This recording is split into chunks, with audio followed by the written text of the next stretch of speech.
ఎంతో సుందరుడమ్మ తాను, నేనెంతో మురిసిపోయాను. ఎంతో సుందరుడమ్మ తాను, పాలతో కడిగిన నయనాలు గలవాడు, విలువగు రతనాల వలె పొదగిన కనులు. పాలతో కడిగిన నయనాలు గలవాడు, విలువగు రతనాల వలె పొదగిన కనులు. కలుషము కడిగిన కమలాల కనుదోయి,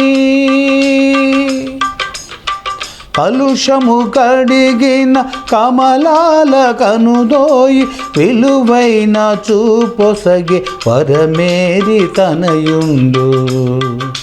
విలువైన చూపొసగి పరమేరి తనయుండు. ఎంతో సుందరుడమ్మ తాను, నేనెంతో మురిసిపోయాను. ఎంతో సుందరుడమ్మ తాను, అతడతి కాంక్షణీయుండు రాయుండు. అతడే నా ప్రియుడతడే నా హితుడు. అతడతి కాంక్షణీయుండు రాయుండు. అతడే నా ప్రియుడతడే నా హితుడు.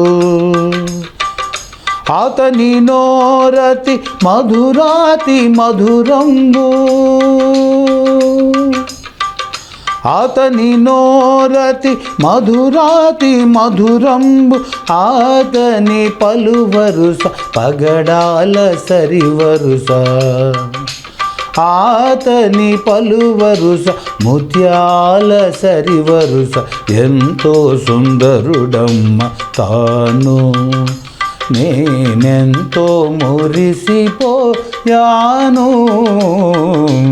ఎంతో సుందరుడమ్మ తాను. అందరికీ వందనాలు. దైవజనులు కందుల దేవధనమయ్య గారు ఇప్పుడు మనకి దైవ సందేశాన్ని అందిస్తారు. క్రీస్తునందు ప్రియమైన ప్రార్థన టీవీ ప్రేక్షకులందరికీ ప్రభువును మన రక్షకుడైన యేసుక్రీస్తు వారి ప్రశస్తమైన శుభనామంలో మీ అందరికీ శుభవందనాలు తెలియజేస్తూ ఉన్నాను. బాగున్నారండి? దేవుని యొక్క బలీయమైన రెక్కల నీళ్ళలో మనందరినీ భద్రం చేసి 2025వ సంవత్సరాన్ని మన జీవితాలలో ప్రవేశపరిచి నేటికి మరి 12 రోజులు ఈ పునరుద్ధాన దినం దేవుడు మనకు అనుగ్రహించినందుకు దేవునికి కృతజ్ఞతలు చెల్లించ మనం బద్దులమై ఉన్నాం. ఓకేనా? ఇక రండి వాక్యపు లోతునకు వెళ్దాం. 2025వ సంవత్సరంలో ప్రభు యొక్క ఆ మహిమైశ్వర్యం మెల్లని స్వరం మనకేమి మాట్లాడతాడో మరి పరిశుద్ధాత్మ దేవుడు మనతో మాట్లాడే రీతిగా మనం సాగిపోదాం. ఓకే, ఇక బయలుదేరదాం. వాక్య లోతునకు బయలుదేరుతున్నాను. పరమగీతముల గ్రంథం 2వ అధ్యాయము 8వ వాక్యం చదువుకుందాం. ఆలకించుడి, ఆలకించుడి, నా ప్రియుని స్వరము వినబడు, నా ప్రియుని స్వరము వినబడుచున్నది. ఇదిగో ఇదిగో అతడు వచ్చుచున్నాడు, అతడు వచ్చుచున్నాడు. గంతులు వేయిచు, గంతులు వేయిచు, కొండల మీదను ఎగసి దాటుచు, మెట్టల మీదను అతడు వచ్చుచున్నాడు. చిన్న ప్రార్థన. తల్లు వంచండి, కన్నుల మీద చిన్న ప్రార్థన. మహాగణుడైన పరిశుద్ధుడైన తండ్రి, మీకే స్తుతి స్తోత్రములు ప్రభువా. మీ మెల్లనైన స్వరము మాకు వినిపించండి. వినగల చెవి, గ్రహించగల హృదయము మా అందరికీ అవసరం. మీ కృప అధికంగా ఉంచి మమ్మల్ని నడిపించమని పరిశుద్ధాత్మదేవుడా, మా మంచి బోధకుడవై మాకు మంచి విషయాలను సద్విషయములను బోధించి నీ నామానికి మహిమ తీసుకురమ్మని యేసు నామములో ప్రార్థన చేస్తున్నాను తండ్రి. ఆమేన్, ఆమేన్. మరొకసారి మీ అందరికీ వందనాలండి. పరమగీతముల గ్రంథకర్త మనందరికీ తెలుసు, రాజు అయినటువంటి సొలొమోను రాజు, దావీదు యొక్క కుమారుడు. మనందరికీ తెలుసు ఈ విషయం. కానీ ఈ పరమగీతముల గ్రంథాన్ని రచించటానికి చాలా ప్రాముఖ్యమైన విషయాలు ఉన్నాయి. దేవునికి సంఘమునకు సత్సంబంధం ఉందే, ఆ రిలేషన్, ఆ ప్రేమ, వాత్సల్యత, ఇవన్నిటినీ ఈ గ్రంథములో లిఖింపజేశాడు ఆయన జ్ఞానాతిశయంతో. నా ప్రియ సహోదరుడా, సహోదరి, ఈ నూతన సంవత్సరంలో నిన్ను కూడా దేవుడు పరీక్షించి నీకు ఏ బహుమతి ఇవ్వనై ఉన్నాడో ఇక్కడ గుర్తు చేసుకోవాలి, మనం గమనించుకోవాలి. ఇక్కడ మాట్లాడుతుంటాడు, ఆలకించుడి, నా ప్రియుని స్వరము వినబడుతున్నది. ప్రియుని స్వరం అంటే ఈ పరిశుద్ధాత్మలో ఉన్నటువంటి వాక్య సత్యములు. మనం ఏం చేయాలంటే ఆలకించాలి. ఆలకించటం అనేది చాలా ప్రాముఖ్యం. వినాలి వాక్యాన్ని. వినుట వలన విశ్వాసము కలుగుతుంది. కనుక ప్రియ సంగమా, సంఘానికి మన ప్రభువుకి ఉన్న రిలేషన్ ఉందే, ఆ సత్సంబంధాన్ని మరి అనుభవించి ఈ గ్రంథాన్ని, పరమగీతములు అనే గ్రంథం రచించడానికి మరి సొలొమోనుకి కుదిరింది. మొదటి అధ్యాయము 5వ వాక్యాన్ని మనం చదువుకుందాం. యెరూషలేము కుమార్తెలారా, నల్లని దాననైనను, ఏంటి అక్కడ చూసారా, సంఘం ఎలా పోల్చుకుంటున్నారో, నేను నల్లని దాననైనను సౌందర్యవంతురాలను, కేదారు వారి గుడారము వలెను, సొలొమోను నగరు తెరల వలెను, ఇక్కడ నేను సౌందర్యవంతురాలను. ఏంటికి పోల్చిందండి? నగర్ కంట సొలొమోను తెరలుగా కట్టించుకున్నాడంట. ఎంత అందంగా అలంకరించాడో, తెరలుగా. అటువంటిదా సౌందర్యవంతురాలను నేను నల్లని దాననైనను సౌందర్యవంతురాలను అంటూ ఏమంటున్నాడంటే, ఇక్కడ మనం చదువుకుంటే చూడండి, 2వ అధ్యాయము 1వ వాక్యం.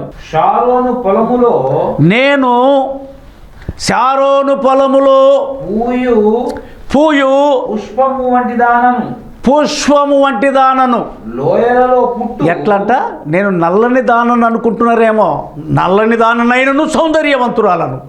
ఎట్లా సౌందర్యం అంటే ఇక్కడ 2వ అధ్యాయంలో పొందుపరుస్తుంది. నేను శారోను పొలములో పూయు పుష్పము వంటి దానను, లోయలలో పుట్టు పద్మము వంటి దానను, బలు రక్కసి చెట్లలో వల్లి పద్మము కనబడునట్లు స్త్రీలలో నా ప్రియురాలు కనబడుచున్నది. అట్ట కనపడుతుంది ప్రభు దృష్టిలో. మరి నేను నల్లందాయనను సౌందర్యవంతురాలని ఆ సంఘము మరి ఆ ప్రియుడికి తెలియపరుచుకుంటున్నప్పుడు, ఆ ప్రియుడు అయిన ప్రభువు ఏం చెప్తున్నాడంటే, ఇక్కడ ఆ స్త్రీలలో నా ప్రియురాలు కనబడుతుంది. ఎట్లా కనబడుతుంది? బలురక్కసి చెట్లలో ఆ వల్లి పద్మము కనబడునట్లు. వల్లి పద్మం ఎలా ఉంటుంది? బలురక్కసి చెట్లలో ఎంత సౌందర్యంగా ఉంటుంది, ఎంత పరిమళ వాసన ఎదజల్లుతుంటుంది. ఆ పుష్పము, ఆ పరిమళ వాసన మహా అద్భుతమైన పరిమళ వాసన. అలానే సంఘం అనే నీవు నేను ఎటువంటి క్వాలిఫికేషన్ కలిగి ఉండాలని, ఇది అసలు శిష్యులైన ప్రభువుకి సంఘానికి ఉన్న రిలేషను ఇక్కడ పొందుపరుస్తూ ఉన్నాడు. కానీ మనము చూసినట్లయితే 2వ అధ్యాయం 11వ వాక్యం, నా ప్రియురాలా సుందరవతి లెమ్ము రమ్ము చలికాలము గడిచిపోయెను. ఏనట? చలికాలము గడిచిపోయెను, వర్షాకాలము తీరిపోయెను, వర్షం అనేది ఇక రాదు. దేశమంతటా పువ్వులు పూచి ఉన్నవి. దేశమంతా పువ్వులు పూసి ఉన్నవి. సంఘం ఎట్లా పరిమళించాలి? పువ్వులు పూయాలి. సంఘం విస్తరించాలి. సంఘం పరిమళ సువాసన వెదజల్లాలి. సంఘము ఈ భూలోకమంతా దేవుని యొక్క సంఘమైపోయి ఉండాలి. దేవుని ఆరాధించే యోగ్యత కలిగి ఉండాలి. దేవునితో సత్సంబంధం, దేవుని అడుగుజాడలలో ప్రయాణం చేసేటట్టుగా సంఘం ఉండాలి. ఇక్కడ ఏమి రాయబడిందంటే, చలికాలము గడిచిపోయెను, చూసారా? వర్షాకాలము, చలికాలము ఎన్ని దానికి దేనికి సాదృశ్యమో? కొన్ని ఇబ్బందులకు సాదృశ్యం. అవి గడిచిపోయినాయంట సంఘానికి. అయితే ప్రియ దేవుని పిల్లరా, పిట్టలు కోలాహలము చేయు కాలము వచ్చును. చూసారా? పిట్టలంట కోలాహలం చేస్తాయంట, ప్రియుని స్తుతిస్తాయంట. సంఘం ఎలా ఉండాలి? ఇక పిట్టలే కోలాహలము చేయు కాలము వచ్చును అంటే ఇప్పుడు రాలేదనా? చాలా గమనించినట్లయితే ఈ వాక్య సత్యము, ఇప్పుడు పిట్టలు కోలాహలము చేయుచున్నవి, పిట్టలు ఎలుగెత్తి దేవుని స్తుతిస్తున్నవి, పశువులు ఎలుగెత్తి దేవుని స్తుతిస్తున్నవి, పంచభూతములు సాగిల పడుతున్నవి. మరి సంఘము అనే మనము ఏంటి పరిస్థితి? సంఘాన్ని ఏం చేస్తున్నాం? అసలు సంఘము ఎంత పరిమళిస్తుంది? పువ్వులు పూస్తుందా? పరిమళిస్తుందా? ఆత్మీయ ఫలములు ఫలిస్తుందా? ఆత్మీయ ఫలములు ఫలిస్తే ఎల్లన్ గోడ్ దేవునికి సొత్తై, దేవుని అడుగుజాలు నడుస్తూ, దేవుని వాక్యము వింటూ, ఆలకిస్తూ, వాక్యానుసారంగా ప్రయాణం చేస్తూ, పిట్టలు కోలాహలం చేసేటట్టుగా సంఘము కూడా ఎలికెత్తి ప్రభుని ఆరాధించే ఆ స్తుతి గానములు చేసే ఆ పరిస్థితుల్లో సంఘము ఉంటే సౌందర్యవంతురాలు. అయితే ఇక్కడ 13వ వాక్యం చదువుకుంటే, అంజూరపు కాయలు పక్వమగుచున్నవి. పక్వమగుచున్న అంజూరపు కాయలంటే ఏంటి చేద్దాం? ఆ ద్రాక్ష తోటలో నాటబడిన అంజూరపు చెట్టు అంట, కాయలంట పక్వమవుతున్నాయంట. అంటే మన సంఘం అనే మనము ఆత్మీయ ఫలములు ఫలించే తరుణము ఆసన్నమైందట. అంటే ఈ 2025వ సంవత్సరంలో ఆత్మీయ ఫలములు సంఘం ఫలించేటట్టుగా వాక్యము మనకు బోధించబడుతున్నది. ప్రైజ్ లార్డ్, దేవునికి స్తోత్రం కలుగునుగాక. ఇక్కడ చూసినట్టే, నా ప్రియురాల సుందరవతి లెమ్ము బండ సందులలో ఎగురు నా పావురమా, పేటుబీడుల ఆశ్రయించు నా పావురమా, నీ స్వరము మధురము, నీ ముఖము మనోహరం, నీ ముఖము నాకు కనబడనిమ్ము. అది ఎట్లా దేవునికి మన ముఖము కనపడాలా లేదా? నా ప్రియ సహోదరి సహోదరుడా, నీవు సంఘమనే ఆ స్థితిగతులలో ఎట్లా ఉన్నావు? నువ్వు సంఘములో నీ ముఖము దేవునికి కనిపిస్తుందా? లేకపోతే సంఘము నువ్వు దాచుకొని ఉంటున్నావా ముఖాన్ని? దేవునికి నీ ముఖము కనిపించేటట్టుగా ముఖాముఖిగా దేవునితో సంబంధం కలిగి ఉన్నావా? నీ ముఖము కనపడాలి కదా దేవునికి. సంఘము దేవుడు రెండు కలిసి ప్రయాణం చేయాలి కదా. సంఘము దేవుని స్తుతిస్తూ ఉండాలి, దేవుడేమో ఆయా సొమ్ములకు కావలసిన ఈవులనన్నిటిని సఫలీకృతం చేయాలి. ఇది రిలేషన్స్, సంఘానికి దేవునికి కనెక్షను. దేవుడేమో అవసరతలన్నీ తీరుస్తూ ఉంటాడు, సంఘమేమో దేవుని స్తుతించి ఆరాధించాలి, మహిమపరచాలి. అందుని గురించి సొలొమోను రాజు ఈ యొక్క పరమగీతములను రచించాడు. ఇక్కడ మనం చూసినట్లయితే 3వ అధ్యాయంలో అసలు సంఘం ఏంటో మనము చూసినట్లయితే 6వ వాక్యం, ధూమస్తంభము వలె అరణ్య మార్గముగా వచ్చు ఇది ఏమి? గోపరసముతోను సాంబ్రాణితోను వర్తకులము వివిధమైన ఇది దేవుడు కోరుకుండేది. మన ధూపం అనేది, ప్రార్థన ధూపం అనేది ఎట్లా పరిమళించుతూ దేవుని సన్నిధికి చేరాలి, అది ప్రభువు కోరుకుండేది. అయితే ప్రియ దేవుని వల్ల ధూప రసముతోను సాంబ్రాణితోను వర్తకులు అమ్ము వివిధమైన జాగ్రత్త, ఇక్కడ బాగా అర్థం చేసుకోవాలి. వర్తకులు అంటే దైవ సేవకులు. వివిధమైన సుగంధ చూర్ణములతోను పరిమళించుచు, అది ఈ వాక్యము పరిమళించుద్ది, పరిమళ సువాసన వెదజల్లుతుంది. అది నీవు ఆలకించినట్లయితే, నువ్వు విన్నట్లయితే, సంఘం అనే నీవు దేవుని వాక్యం చేత ఉతక స్నానం చేయబడి పరిమళ వాసన వెదజల్లినట్లయితే, ఇదిగో సొలొమోను పల్లకి వస్తున్నది. సొలొమోను పల్లకి అంటే దేవుని యొక్క సింహాసనం, దేవుని యొక్క సింహాసనం, దేవుని యొక్క నివాసం మనుషులతో కూడా ఉండెను. దగ్గ మెరిసే ఆ పరలోక పట్టణం నూతన యెరూషలేము ఏమవుతుందట? నూతన యెరూషలేము వచ్చుచున్నది 60 మంది సూర్యులు, 60 మంది సూర్యులు దానికి పరివారం వారు ఇశ్రాయేలీయులలో పరాక్రమశాలులు. చూసావా, ప్రభుత్వ సైన్యం ఇది. మనము సైన్యముగా ఏర్పడాలి. వారందరూ ఖడ్గదారులు, యుద్ధ వీరులు. మనము యుద్ధ వీరులై ఉండాలి. సర్వంగా కవచం ధరించుకోవాలి. ప్రియ సంగమా, మన కోసమే సొలొమోను ఈ రచన మనకో సంఘం కోసము, దేవునితో రిలేషన్ కోసము, ఆ జ్ఞానము, దేవుడిచ్చిన జ్ఞానముతో ఈ మాటలను పలుకుతున్నాడు. అయితే ఇక్కడ చూసినట్లయితే 2వ అధ్యాయం 15వ వాక్యంలో ద్రాక్ష తోటలు పూతబట్టి ఉన్నవి, ద్రాక్ష తోటలను చెరుపు నక్కలను పట్టుకొని. అది ఇది ఉందా? ఎప్పుడన్నా ఆలోచించారా, గమనించారా? ద్రాక్ష తోటలను చెరుపు నక్కలు ఉన్నాయంట, గుంట నక్కలు. సంఘాలలో చేరి సంఘాన్ని చెరుపుతూ, సంఘాన్ని నాశనం చేస్తూ, ఇలాంటి గుంట నక్కలను ఏం చేయమంటున్నాడు? పట్టుకొనుడి, సహాయం చేసి గుంట నక్కలను పట్టుకొనుడి. నా ప్రియుడు నావాడు, నేను అతని ఇట్లా చెరిపిన గుంట నక్కలను పట్టుకొని, నా ప్రియుడు మన ప్రియుడు నడే దేవుడు, ఆయన నజరేయుడైన యేసు నావాడు, నేను అతని దానను. ప్రైజ్ లార్డ్, దేవునికి స్తోత్రం కలుగును గాక. పద్మములు ఉండు చోట అతడు మందను మేపుచున్నాడు. పద్మములుండు చోట మనం ఎక్కడ ఉండాలి?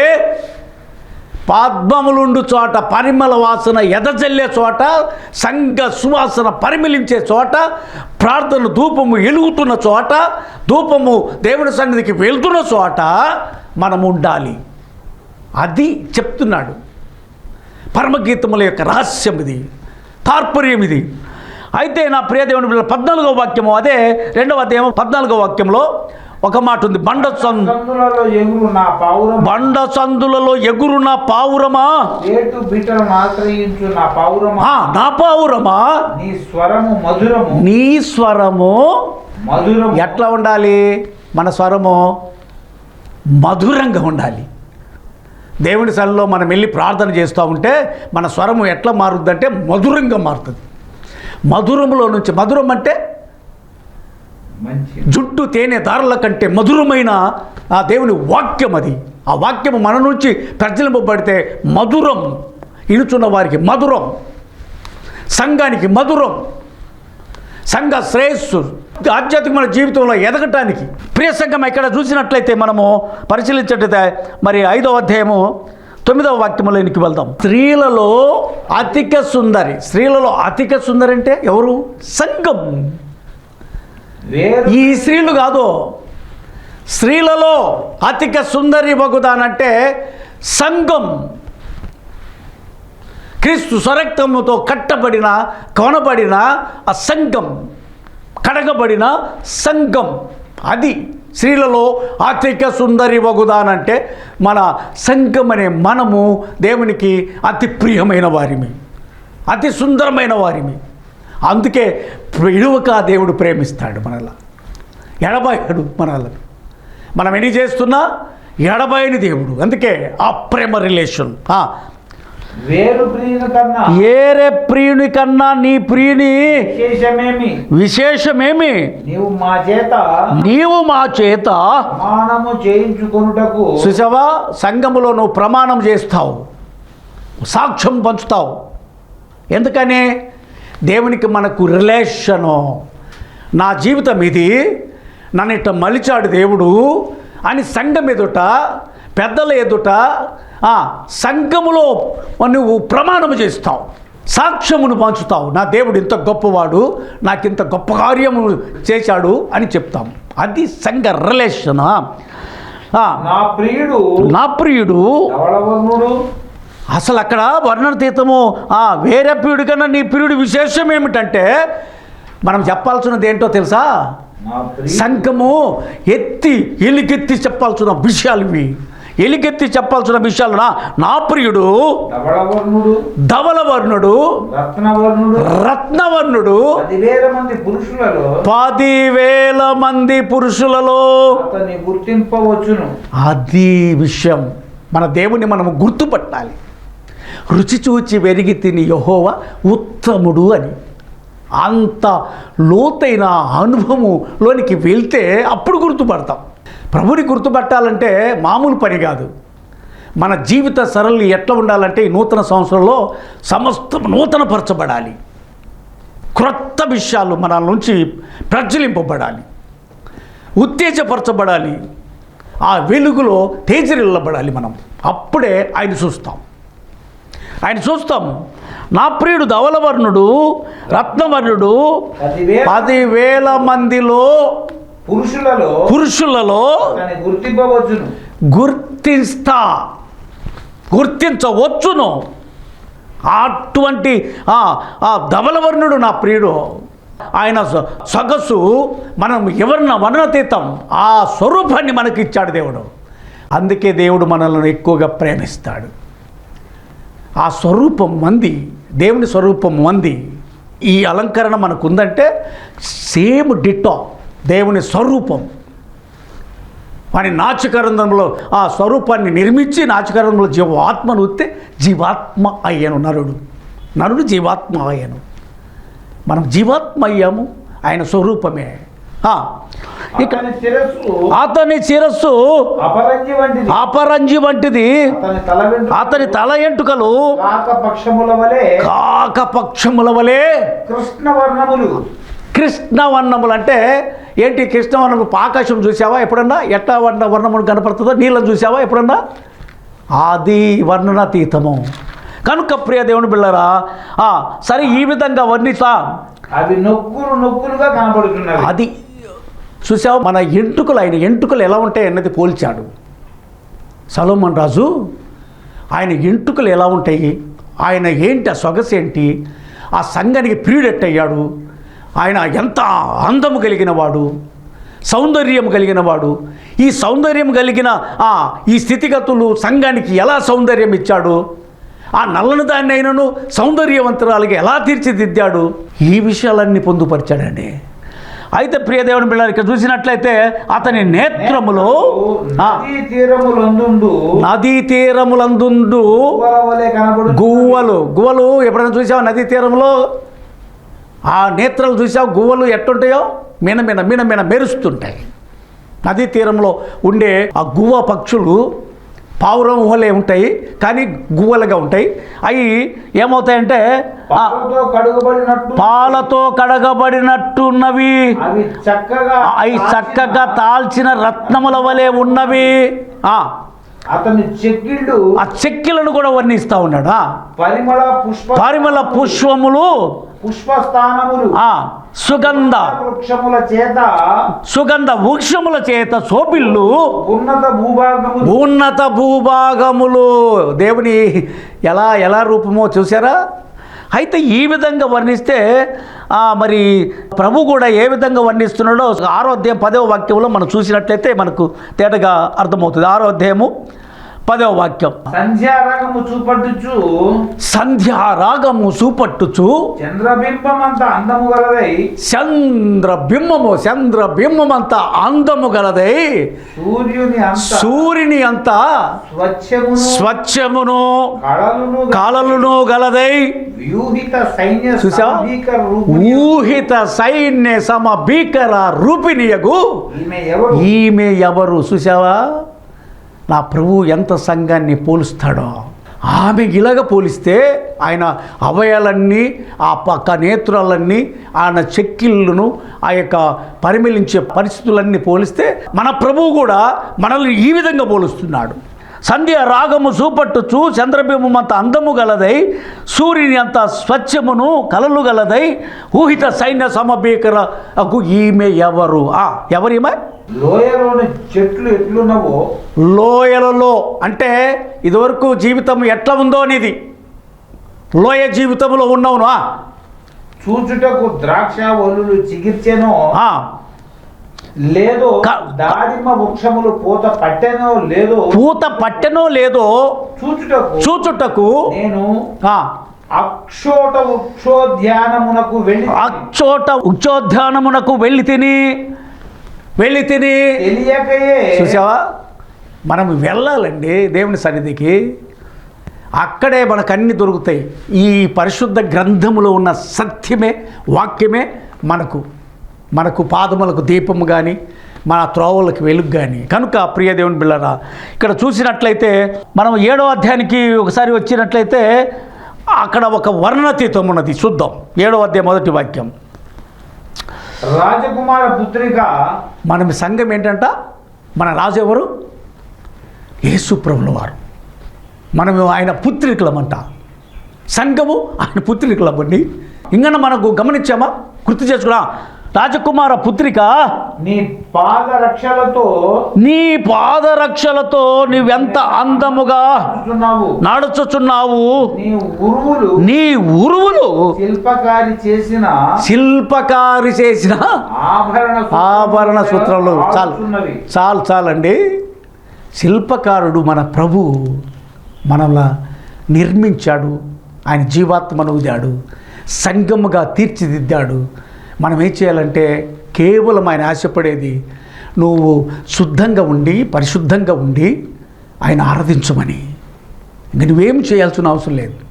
ఆయన నీతి, ఆయన రాజ్యమును వెతకటం ప్రారంభిస్తే నీకేం కావాలో సమస్తము ఇచ్చేస్తాడు. కనుక ఈ ఇంకా వర్ణాతీతంగా వర్ణించడానికి సమయం కాదు కాబట్టి కొంతమంది మాటలను సొలొమోను మహా లోతైన సత్యములను ఈ పరమగీతములను లిఖించాడు.